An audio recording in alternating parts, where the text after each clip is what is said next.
Hello class 9 कैसे हैं आप सब। जैसा कि आपको पता है हम आर.एस. अग्रवाल के क्वेश्चन पॉलिनोमियल चैप्टर 2 से कर रहे हैं। 3B एक्सरसाइज मैंने अपनी पिछली कुछ वीडियोस में पूरी सॉल्व करके 40 क्वेश्चंस आपके लिए डाले थे।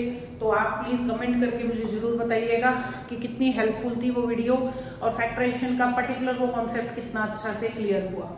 अब हम नेक्स्ट एक्सरसाइज कर रहे हैं 3C, जो कि मिडिल टर्म स्प्लिटिंग कॉन्सेप्ट के ऊपर बेस्ड है। इसमें आइडेंटिटी नहीं लगेगी, लेकिन इसमें मिडिल टर्म स्प्लिटिंग का कॉन्सेप्ट लगेगा, जो कि क्लास 8th में आपने पढ़ा था। बट क्लास 9th में और 8th में थोड़ा सा डिफरेंस है कि क्वेश्चन थोड़े कॉम्प्लेक्स होंगे। ठीक है, तो चलते हैं क्वेश्चन 1 की तरफ। x² + 11x + 30। स्टार्टिंग में आप देखेंगे क्वेश्चन बिल्कुल क्लास 8th वाले ही थे, लेकिन धीरे धीरे क्वेश्चन जो है बढ़ते चले जाएंगे आपके थोड़े से टिपिकल टाइप के। तो डोंट वरी, हम लोग साथ में मिलके कर रहे हैं तो कोई प्रॉब्लम नहीं आएगी आपको। तो सबसे पहले देखिए बेसिक कॉन्सेप्ट समझ लीजिए इसका मिडिल टर्म स्प्लिटिंग का, कि मिडिल टर्म स्प्लिटिंग के अंदर देखिए 2-3 चीजें ध्यान रखनी है। सबसे पहले यहाँ पर देखिए x² + 11x + 30। हमेशा चेक करिए कि कांस्टेंट वैल्यू को किससे मल्टीप्लाई करना है आपने, x² के कोफिशिएंट से। x² का कोफिशिएंट कुछ भी है। कुछ बच्चों को ये पता होता है कि सिर्फ कांस्टेंट टर्म को स्प्लिट करना है। नहीं बेटा, ऐसा कुछ भी नहीं है। कांस्टेंट टर्म को हमेशा किससे मल्टीप्लाई करते हैं। अब मैक्सिमम क्वेश्चंस में क्या होता है, आगे x² लिखा होता है तो आप सोचते हो कि शायद मल्टीप्लाई किया ही नहीं हमने किसी से। बट अगर यहाँ पे 2, 3 या कोई नंबर है तो आपने मल्टीप्लाई उसको करना है। ठीक है, तो हमने 30 को 1 से किया, हमारे पास नंबर आ गया 30। अब 30 के 2 पार्ट हमें स्प्लिटिंग करनी है। ठीक है, किस तरह से करनी है, पहले हम इसके जितने भी पॉसिबल फैक्टर्स हैं वो सोचेंगे। तो एक 3 × 10 30 होता है बेटा, एक 6 5 30 होता है और एक 15 × 2 होता है। सारे पॉसिबल फैक्टर्स लिख लिए हमने। अब इन पॉसिबल फैक्टर्स में से चेक करो कि कांस्टेंट टर्म के आगे कैसा साइन था। कांस्टेंट टर्म के आगे हमारा पॉजिटिव साइन था। तो मुझे ऐसे 2 फैक्टर्स चूज करने हैं जिनको प्लस करने पर मेरी मिडिल वाली टर्म आती है। I hope it is clear, listen it again. Constant term के आगे अगर पॉजिटिव साइन है तो आपको अपने इन पर्टिकुलर ऑप्शंस में से ऐसी ऑप्शन चूज करनी है जिसमें दोनों फैक्टर्स को ऐड करके मिडिल वाली टर्म आती हो। क्लियर? तो मेरा 3 × 10 तो 11 नहीं बनता, 15 × 2 भी 11 नहीं बनता, मतलब 15 और 2 को भी ऐड करके 11 नहीं आता, लेकिन 6 और 5 को ऐड करके 11 आता है। ठीक है, इतना डिसाइड हो गया कि हम 6 और 5 लेने वाले। उसके बाद हम देखेंगे कि 11x जो हमें चाहिए वो पॉजिटिव का चाहिए कि नेगेटिव का। करना तो हमें ऐड ही है 6 और 5 को, बट हम इंटीजर्स आपने पढ़ा हुआ, आपको पता होगा कि अगर 2 नंबर्स के साइन बिल्कुल सेम होते हैं, मतलब अगर या तो दोनों पॉजिटिव है तो भी वो ऐड हो जाते हैं, दोनों नेगेटिव है तो भी ऐड हो जाते हैं। लेकिन अगर दोनों पॉजिटिव है तो आंसर पॉजिटिव देंगे, दोनों अगर नेगेटिव है तो आंसर नेगेटिव देंगे। तो मुझे आंसर पॉजिटिव चाहिए, इसलिए मैं दोनों के साइन कैसे रखने वाली हूँ, पॉजिटिव। तो मेरी स्प्लिटिंग होएगी कुछ इस तरीके से। ठीक है, 11 की जगह 6x + 5x लिख दिया। अब इसमें से कॉमन लीजिए। ठीक है, 4 टर्म्स बन जाएंगी। पहली 2 की ग्रुपिंग करिए, अगली 2 की ग्रुपिंग करिए।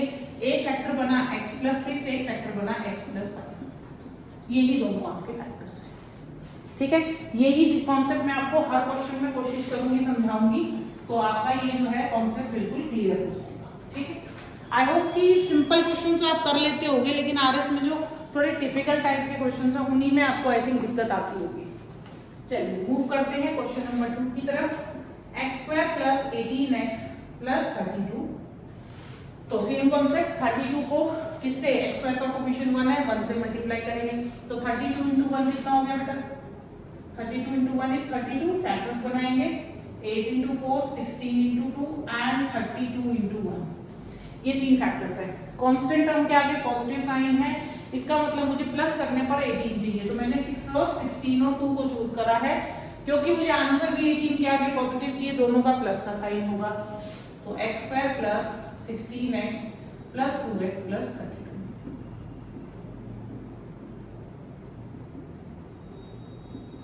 तो आपके फैक्टर्स बन गए x + 2 एंड x + 16। ठीक है, धीरे धीरे कॉन्फिडेंस आएगा, तो डरिए मत, इतने भी मुश्किल नहीं है कि आप परेशान हो जाएं। ठीक है, चलिए नेक्स्ट क्वेश्चन है हमारा। 69 को 1 से किया बेटा, अगेन 69 के फैक्टर्स करेंगे। 69 इंटू 1 भी हो सकता है। 69 अगर 2 से करेंगे, 2 से तो ये देखिए डिविजिबल है नहीं क्योंकि 69 इज अ ऑड नंबर, तो 3 से करेंगे तो 3 इंटू 23। तो हो सकता है शुरू में ही आंसर मिल जाए, जैसे कि 23 और 3 दिख ही रहा है, 20 आ जाएगा और मुझे माइनस करने पर चाहिए क्योंकि कांस्टेंट टर्म के आगे नेगेटिव साइन है।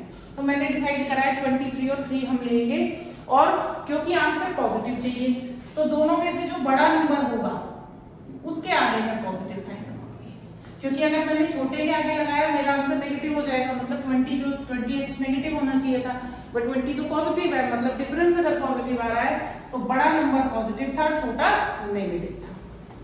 इन दोनों में से कॉमन लेंगे, x plus 23 minus 3 x plus 23, तो x माइनस 3 पहला फैक्टर और x प्लस 23 दूसरा फैक्टर। ठीक है, आ रहा है थोड़ा थोड़ा कॉन्फिडेंस? कमेंट करके जरूर बताना कि वीडियो यूजफुल थी नहीं थी, इस टाइम पर जरूरत थी आपको इस चीज की या नहीं थी, तो मुझे थोड़ा सा अप्रिशिएशन मिलेगा कि मैं अलग से आपके लिए अगर वीडियो बना रही हूँ, एफर्ट्स डाल रही हूँ। मुझे ऐसा लगा कि शायद इसको करने के बाद आप मिडिल टर्म स्प्लिटिंग में तो देखो नहीं अटकोगे। अभी भी बताना, और साथ ही साथ एग्जाम अगर देने वाले हो तो एग्जाम देने के बाद मुझे बताना कि इसका अगर क्वेश्चन आया तो आपने कितनी कॉन्फिडेंटली उसको किया विदाउट एनी एरर। ओके, तो यही मेरे लिए अप्रिशिएशन होगा। और मैं आगे आने वाली वीडियोस में पूरी आर.एस. अग्रवाल, ये देखिए मेरे पास आर.एस. अग्रवाल की बुक है, मैं आर.एस. अग्रवाल पूरी सॉल्व करके आपके साथ शेयर करूंगी, सो दैट एक एक क्वेश्चन आर.एस. का बिल्कुल अच्छे से क्लियर होएगा, क्रिस्टल क्लियर होगा। आर.एस. हो जाने के बाद आर.डी. भी करेंगे। ठीक है, तो ब्रिलियंट टू ब्रिलियंट क्वेश्चंस जो हैं वो हमें आर.एस. आर.डी. में मिल जाएंगे, तो चांसेस बिल्कुल बहुत ही मिनिमम हो जाएंगे कि आपको पेपर में कोई भी क्वेश्चन प्रॉब्लम करने वाला है। ठीक है, चलिए तो मूव करते हैं अपने फोर्थ क्वेश्चन की तरफ। हमारा फोर्थ क्वेश्चन है x square plus 19x minus 150। थोड़ा सा रफ करके स्पेस बनाते हैं। अब हमारे पास नंबर है 150, x स्क्वायर का कोफिशिएंट तो 1 ही है तो 150 ही बनेगा, तो 150 के दो फैक्टर्स बनाएंगे, माइनस करने पर 19 चाहिए, तो हमारा आएगा 15 इंटू 10 भी देखो 150 बनता है। ठीक है, अगर ना समझ में आए तो देखो ज्यादा बड़ा नंबर होना तो मैं सजेस्ट करूंगी कि आप प्राइम फैक्टर्स बनाओ।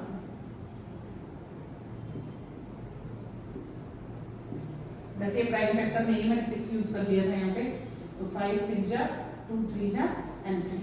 अब यहाँ पर डिफरेंट पेयरिंग करके देख सकते हैं, जैसे कि अगर मैंने 5 5 जो 25 किया, 25 में और ये दो पेयर बना दिए, तो ये क्या बना बेटा 25, ये क्या बना 6, तो 25 में से 6 माइनस करके देखिए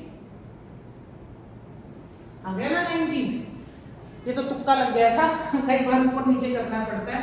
सो x square plus 25x minus का 6x माइनस का 150। ठीक है, तो तुक्का आपका भी लग सकता है, प्रैक्टिस करने से तुक्के बड़े बढ़िया लगते हैं, मेरे भी लग जाते थे। ठीक है, मैं करा करती थी जब भी मिडिल टर्म स्प्लिटिंग, जब मैंने पहली बार सीखी थी क्लास 8 में आई थिंक, तो मुझे क्वेश्चन बड़े अच्छे लगे थे और एक एक दिन में 50-50 क्वेश्चन कर देती थी मैं, तो मुझे बड़े अच्छे लगते थे, तब से ही मेरा ये टॉपिक बहुत ही फेवरेट है। ठीक है, इसीलिए इस एक्सरसाइज में जो 66 क्वेश्चंस हैं, मेरा पूरा मन है मैं 66 के 66 सिखाऊंगी आपको, आप हिम्मत मत छोड़िएगा। और डेली जो मैं एक वीडियो में हार्ट टू हार्ट 7-8 क्वेश्चन डालूंगी, डेली के डेली देखो करने हैं, और मेरी प्रॉमिस है आपसे कि 7 से 8 दिन में जब ये पूरी हो जाएंगी सारे 66 क्वेश्चन, आप खुद मुझे कहोगे कि मैम मिडिल टर्म स्प्लिटिंग में देखो कोई प्रॉब्लम नहीं है, हम बहुत कॉन्फिडेंट हैं। ठीक है, तो एक सेकेंड, सो कंटिन्यू करते हैं। इसमें हमें x कॉमन लेना है, x प्लस 25, 6 कॉमन लेना है, x प्लस 25, तो एक फैक्टर बना x माइनस 6, एक x प्लस 25, ये हमारे दो फैक्टर्स हैं। ठीक है जी, चलिए अपने कंटिन्यूएशन में आगे के क्वेश्चन करते हैं। 4 ही क्वेश्चन हुए हैं, अभी